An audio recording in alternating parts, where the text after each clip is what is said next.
అదే RTV app వార్తల్ని క్షణాల్లో చదివే అవకాశం ఉంటుంది. ఒక న్యూస్ పేపర్, ఒక టెలివిజన్ ఛానల్ మీ చేతుల్లో ఎప్పుడూ ఉంటాయి. గతంలో వైసీపీ గవర్నమెంట్లో వైసీపీ వాళ్ళకి కుక్కగా పనిచేసిన ఈ పోసాని కృష్ణమురళి అనే వ్యక్తి, ఇతని బ్యాక్గ్రౌండ్ ఏమిటి, చిరంజీవి గారు ఇతనికి ఒక ప్రజారాజ్యంలో ఒక మంచి స్థానం ఇస్తే ఆ కుక్క విశ్వాసాన్ని మర్చిపోయి ఈరోజు వైసీపీ గవర్నమెంట్తో కలిసి వాళ్ళ గవర్నమెంట్లో మా నాయకుడైన పవన్ కళ్యాణ్ గారిని ఎన్ని మాటలు మాట్లాడాలో అన్ని మాటలు మాట్లాడాడు.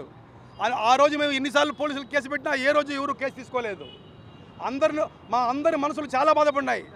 మన సీఎం గారు చంద్రబాబు నాయుడు గారిని, ఉప ముఖ్యమంత్రి పవన్ కళ్యాణ్ గారిని లేటెస్ట్గా ఇప్పుడు ఈ మధ్యలో ఉమ్మడి కూటమి ఒక గౌరవమైన ఉన్నతమైన వ్యక్తికి టీటీడీ చైర్మన్ ఇస్తే ఆ చైర్మన్ గారిని పట్టుకొని నోటికి వచ్చినట్టు మీడియా ముందు మాట్లాడి నిన్ను ఏం చేసినా పాపం లేదు. మేము నిజంగా చెప్తున్నాము, సోషల్ మీడియా వేదిక చేసుకొని పచ్చికి బూతులు మాట్లాడుతూ ఇలాంటి మాటలు మాడే వాళ్ళని కఠినంగా శిక్షించాలని మన పవన్ కళ్యాణ్ గారు చెప్పారు.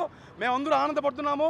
ఖచ్చితంగా వీళ్ళందరి ముందు వీళ్ళని ఇమ్మీడియట్గా అరెస్ట్ చేయకపోతే మేము ఎంత నిరసనగా తీస్తాము. తిరుపతిలో వాడు ఏ రోజు ఇంకా పోసాని మురళి తిరుపతికి అడుగుపెట్టే పరిస్థితి లేదు. అతని మీద ఈరోజు మేము కంప్లైంట్ ఇస్తున్నాము. ఈస్ట్ పోలీస్ స్టేషన్లో అతని మీద కంప్లైంట్ ఇస్తున్నాము. అతను మాడే మాటలు ఇంకొకసారి మాట్లాడితే ఆల్రెడీ చాలా మాట్లాడినాడు. గౌరవనీయులైన మా టీటీడీ చైర్మన్ని, మా బోర్డుని మాట్లాడితే మర్యాద ఉండదు. ఎవరికి మర్యాద ఉండదు. బీఆర్ నాయుడు లాంటి వ్యక్తిని పట్టుకొని నువ్వు నోటికొచ్చి మాట్లాడినావు. ఆ మాటలు మేము నోటితో కూడా చెప్పలేము. మేము మాట్లాడితే ఇంకా నిజంగా మాట్లాడగలుగుతాం, కానీ మాకు సంస్కారం ఉంది. ముందు చట్టపరంగా అతన్ని శిక్షించాలా. ఏ సెక్షన్ ఉంటే ఆ సెక్షన్లో ఏంటంటే అతను తప్పు చేసినాడు, మాట్లాడినాడు, అందరి మనసులో బాధ పెట్టాడు, కుటుంబంతో సహా పవన్ కళ్యాణ్ గారి పిల్లలతో సహా మాట్లాడినాడు. అటువంటి వ్యక్తిని దయచేసి పోలీసులు గారు, ఎస్పీ గారు అందరికీ దండం పెట్టి చెప్తున్నాము, ముందు వాళ్ళని శిక్షిస్తే మాలాంటి మిడిల్ క్లాస్ పీపుల్ ఆనందంగా ప్రశాంతంగా ఉంటారు. వీళ్ళు మా మనసులు చాలా బాధపడతారు. సోషల్ మీడియా ఓపెన్ చేస్తే ఆ పనికిమాలిన శ్రీరెడ్డి, ఆ రామ్ గోపాల్ వర్మ, ఇతను వీళ్ళ నోటికి వచ్చడం మాట్లాడుతూ చాలా ఇబ్బంది పెడుతున్నారు. దయచేసి ఏపీ గవర్నమెంట్ మొత్తము, పోలీస్ డిపార్ట్మెంట్ మొత్తం యాక్షన్ తీసుకొని అతన్ని ఇమీడియట్గా అరెస్ట్ చేయాలని మేము కోరుకుంటున్నాము. అతని మీద కంప్లైంట్ ఇస్తున్నాము. సార్ మెంటల్ హాస్పిటల్ కాదు సార్, అతను డైరెక్ట్గా శ్మశానానికి పంపించాము. మేము అతన్ని శవయాత్ర చేసాము ఈరోజు మేము. ఎందుకంటే అటువంటి పనికిమాలిన వాళ్ళు భూమి మీద ఉండే కూడా పనికిరారు. భూమికి భారం తప్ప ఈ ఎదోలు ఎందుకు పనికిరారు. మాకు వీళ్ళు ఎవరు అవసరం లేదు. మంచి వాళ్ళు, ఇప్పుడు ఉండే గవర్నమెంట్ మంచి ప్రభుత్వం. ఈ ప్రభుత్వం అన్ని మంచి పనులు చేస్తుంది. ఒక మంచి బోర్డు ఇచ్చింది. ఇప్పుడు తిరుమలలో ఎక్కడ ఎటువంటి అవినీతి జరగకుండా చేస్తుంది. అదే వీళ్ళ బాధ. దానికోసమే వీళ్ళందరూ కట్టుకొని మళ్ళీ ఒక స్వచ్ఛమైన ఒక చైర్మన్, మా చైర్మన్ పట్టుకుని ఇన్ని మాటలు మాట్లాడడం చాలా దారుణం. మా ఉమ్మడి కుటుంబం పెట్టినారు ఈ చైర్మన్ గారికి మేము ఎప్పుడు ఆయన మీద మాట పడినామో ఆయన టీటీడీ ధర్మాన్ని రక్షిస్తాడని మాకు నమ్మకం ఉంది. Thank you. మురళి గారు గత 5 సంవత్సరాలు వైసీపీ గవర్నమెంట్లో నోటికి వచ్చినట్టు ఇష్టం వచ్చినట్టు మాట్లాడినారు. అదే పద్ధతి ఇప్పుడు కూడా చేస్తూ ఉన్నాడు ఆయన.